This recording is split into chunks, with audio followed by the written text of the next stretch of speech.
We had Earth Day earlier this week. It's Earth Month, if you're not aware of that. And why not talk about some environmental projects with Third's very own treasurer, Donna Rain-Zostak. All right. Thanks for joining us. Thank you, Michael. Glad to be here. You guys have been working on, this has been a project that's been going on for years in the making. And you've done a lot of things in terms of some environmental kind of concerns that you guys addressed in terms of water conservation, electricity, lighting in the streets and those kinds of things. And a lot of it's come to fruition. It's really starting to pay off, right? It has definitely done so. And I want to start by saying, you had said you all have done, and it is all. Oh, yeah. Because every year, 4 or 3 positions on the board come up for election or deciding, to step down.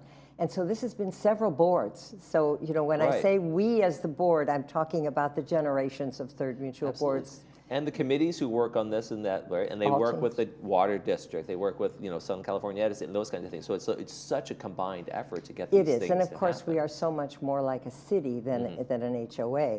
That's not surprising. Yeah. But it was interesting because, and you might wonder why as the treasurer I'm talking about the environmental projects. And it's because as we put this together, and for the Earth Day celebration here, and thanks to concerned citizens, it was a great event. They worked really hard. But as putting it together, I realized every single one of these environmental projects saved money.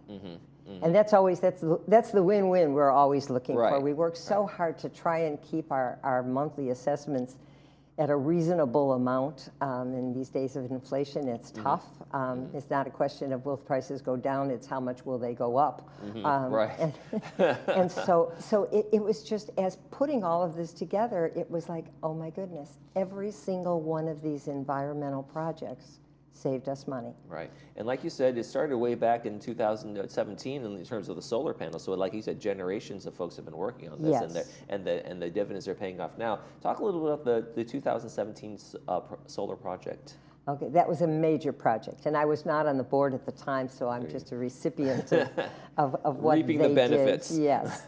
But back in 2017, the board decided to put up solar panels on 12 of the Third Mutual Garden Villa buildings. And of course, there's quite a lot of roof area there. Right. So the total number of panels put up was 2,575, which is just an astounding number. But that's a little over 200 per building, and these are large buildings, so of course that's quite feasible. And over the years, the production has quite evened out. We're in Southern California, we get a lot of sun, and the annual production of those solar panels has been approximately 1.1 million kilowatt hours, which the first question is, what does that do? What's a million kilowatt hours? Sure can run a refrigerator, right? It can do a whole lot more than that.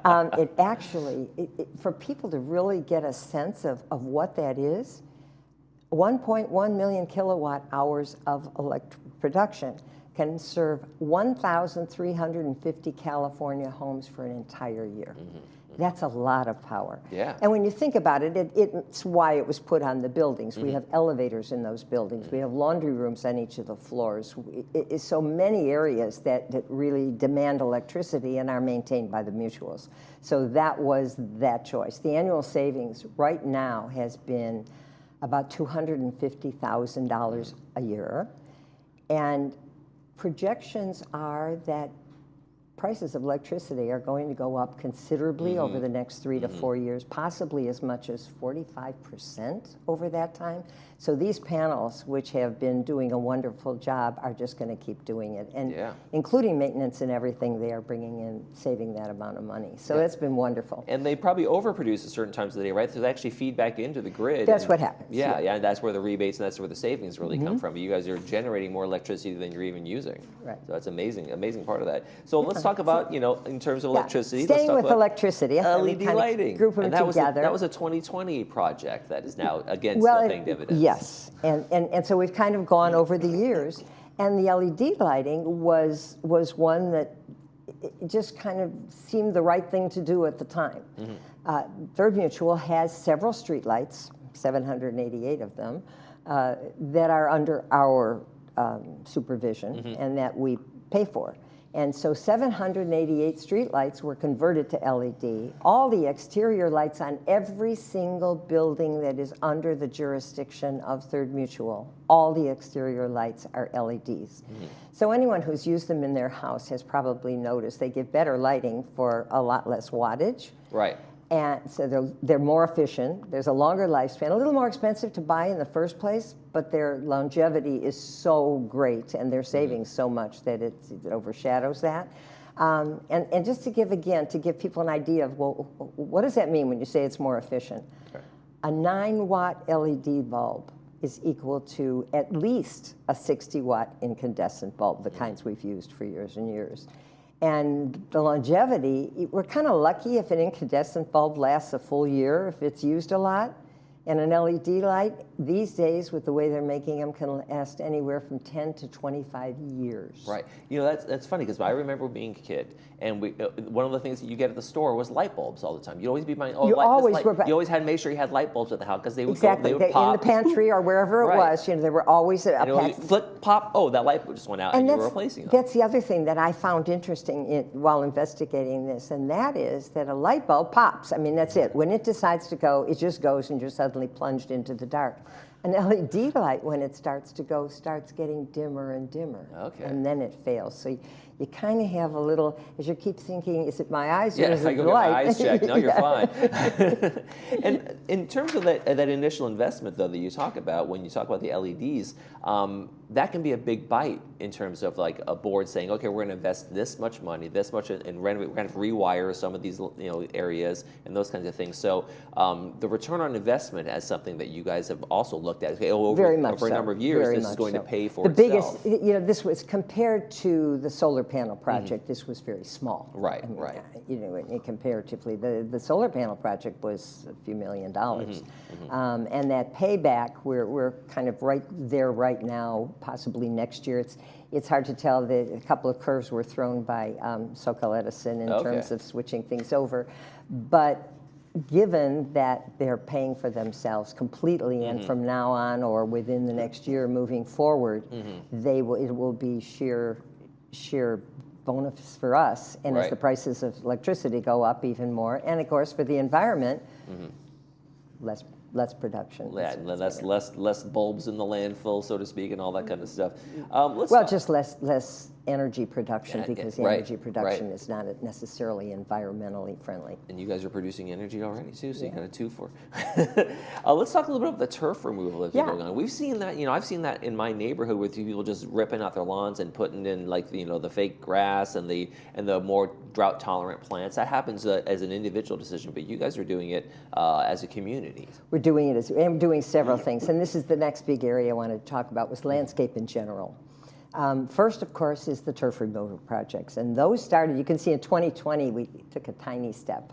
That was 2,844 square feet, but every year after that, all the way through to the end of last year, we've done more, and now over 69,000, almost 70,000 square feet of what we would call non-functional turf, grass that just sits there, not looking pretty necessarily. The strips along the curb that need edging and fertilizer and weed killer and constant maintenance. Right. And they really don't do much. They don't get any use, really. They get no use. Then there's no practical use. And if anyone has driven along recently, especially, this is springtime, when you drive along El Toro Road between Gate 7 and Gate 9, and the purple flowers on the median are there. The median is done by the city, not by us. But there isn't a blade of grass on either side of El Toro or in the center, and yet it's the most beautiful drive. And that would have been easily seen as non-functional turf, it just sits there. Right. And so that was where the focus was, and we are going to be forced to look at that even more closely as the state has mandated that by 2029, non-functional turf not be watered by potable water. And that leads me to the very next thing we want to look at, because Third Mutual was really thinking ahead, and because of our close relationship with El Toro Water District. Right. We have been able to convert, over the years, a very slow project. All of Third Mutual landscape water has been converted from potable water to recycled water, with the exception, and that's an important exception, of gates 11 and 14. Okay. And that's because to do so in those two areas, which are quite separated, and gate 14, if you've gone there, it's up a hill, it just would be prohibitive to do it. Mm-hmm. So we have to look at other alternatives, and that's creating functional turf, meaning something you do with, put some picnic tables there, put some benches to relax with some drought-tolerant plantings that are beautiful. All kinds of suggestions that have been come in. And non-functional turf, the state is still trying to define what non-functional turf is, right. but the last definition I heard was, the only one who walks across it is once a month when the landscaper walks across it. Yeah. It's non-functional. So we've really done it. It has made such a difference to have the recycled water. Mm-hmm. I can't even tell you. So that was one that move was obviously done to save water. Right. Right. Potable water, and we'll talk about that in a minute when we get down to the potable water situation. But we're moving toward drought-tolerant plants. They're lovely. We're doing a lot, especially the cul-de-sac. Some of the cul-de-sac areas where they have cut-ins for parking. Mm-hmm. I live in a cul-de-sac, and there are 3 separate sections where the street cuts in for parking spaces. Right. And the gardeners used to have to edge all of that around all of those parking things and around it, everything that was there, and feed it and nurture it, and it was miserable to cut, I'm sure, because they couldn't do their riding mowers easily because there were trees. I mean, it was terrible. And several years ago, they put in drought-tolerant plantings, took out the turf. And at first, and I say this for any of our residents who are listening, mm-hmm. the plants are put in kind of small because they grow fairly quickly. Right, they spread out. And every once in a while someone says, "Well, that was really nice. We had nice grass, and now we have dirt with small plants." Little things shrub. Well, I did, it was years ago, but I did the same thing with in my house, and I put I ripped out the turf years and years ago, and I said, I'm putting all these drought-tolerant plants. I went out to this place that just said sold native California plants, and it looked barren for about 6 or 7 months. And then those plants really come in, they fall, and they like you say, they're beautiful, and they might flower. Even be a year. But just this morning, as I was pulling out of the cul-de-sac to drive over here, and I looked, and it's just absolutely beautiful. Mm-hmm. And so it was an area that did nothing. Right. Took a lot of labor, took mm-hmm. a lot of water, and served very little purpose. And now it's just lovely to look at. Mm-hmm. So those are good things. And again, we did it to save water, because of the resource that's so scarce for us, and we'll talk about that soon. We did it to save labor, and overall it saved a tremendous amount of money. We can't quite put a dollar sign on it. And I do want to mention, before we go to the last area, which is the residential water, I want to mention GRF, Golden Rain Foundation, actually has redone the landscape watering, mm-hmm. the irrigation systems throughout the village, and so thanks to them, we have an incredibly efficient landscape watering. Years ago, the folks, if it started to rain, they'd have to drive in from wherever they were to manually turn off a section of sprinklers, because why sprinkle while it's raining? Right. And now they can do it from their phone. I mean, it's just no, it's the technology is such. When you see sprinklers on in the rain, you're like, what is going on? Right, and so now you don't see that anymore in Laguna Woods. And so that was a project that was thanks to GRF, but of course we all benefit from it. And the water savings is huge. Was it kind of a fun little process, like trying to figure out, okay, we have to turn this into functional turf because we don't have any potable water here? Was that kind of an interesting process? And like, what can we do with these spaces? And kind of reimagining some of the spaces around. And it's still being reimagined, mm-hmm. and will continue. Especially now, our focus is shifting to gates 11 and 14 mm-hmm. because they don't have recycled water. Mm-hmm. So we've got to put our emphasis there, because we will have to do something about that mm-hmm. by the end of this decade.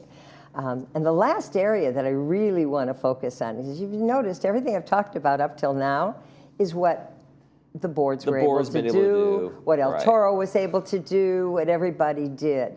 And when it comes to So ask not what your board can do for you, ask what you can do for your board. Absolutely. This is the last slide you want to talk about absolutely, here. What yes. can you do for your board? and just to remind folks, in case if they're new here, may not know, and those who are here, we may forget, 100% of our potable water is imported. We have absolutely no reliable source of potable water that we could use. We have no aquifers, no large reservoirs.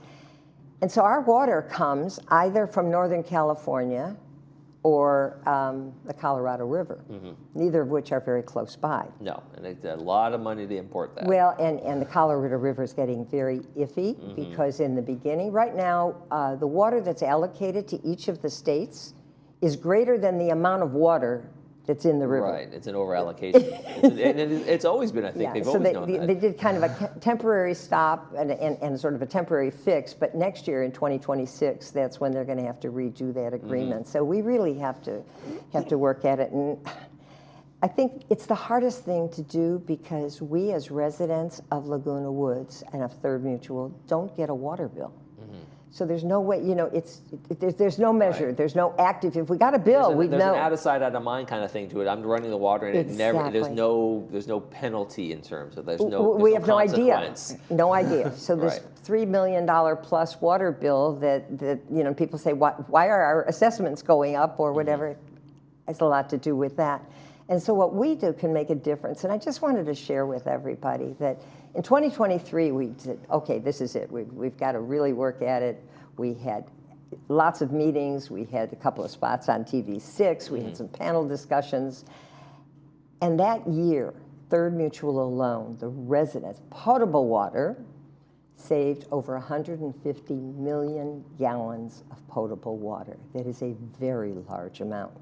Last year, kind of sat back on our laurels a little bit because it's kind of, well, everybody's gotten the message. And unfortunately, our use is starting to increase again. And it's up to every one of us to be efficient because the cost of water in Zone 4 is for water that's inefficient, excessive use it's called, is 4 times the cost of the same amount of water in Zone 1, in Tier 1, which is efficient water use. So it's not just the amount of water, but the cost goes up as one starts getting into some of these excessive use areas. So we just like to really remind everybody to save water. And it so happens, my other hat that I wear is as chair of water conservation, and we meet today at 2 o'clock at the community center in the Elm Room. Yeah, so if people want to get involved, I was going to say, like you said, it's not up to the residents. How can residents get more involved in being part of this? Is it committee work? Is it things like that? The committee, and it was a subcommittee for a while, and we said, no, not anymore.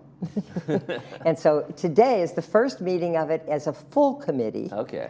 And we're just going to keep working at it and keep reminding people. And it was wonderful. When we had our table last week at the Earth Day celebration here, people came up to me and said, by the way, I want you to know, I save my shower water. That people catch it in a bucket and use it to water their plants. Oh, yeah.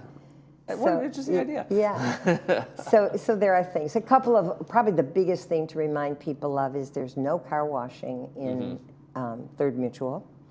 And the hose spigot on the outside of your building or house is potable water, even though it's outside. We think of it as landscape water. It's not. Well, I know that's been good water. I drank from the hose for years in the summer as a kid, and I was never allowed in the house during the summer, so I know that's good water. Yeah, right. It's very good water. So let's not waste it. Don't waste it, folks. All right, great conservation efforts, a great message for our residents. I want to thank you very much, Donna Rain-Sostak, for coming in today. Treasurer of the Third. Thank you for having us. And I know you have lots us. of meetings, so have a great day. Off to the next one. Thank you. You're watching This Day. We'll be right back.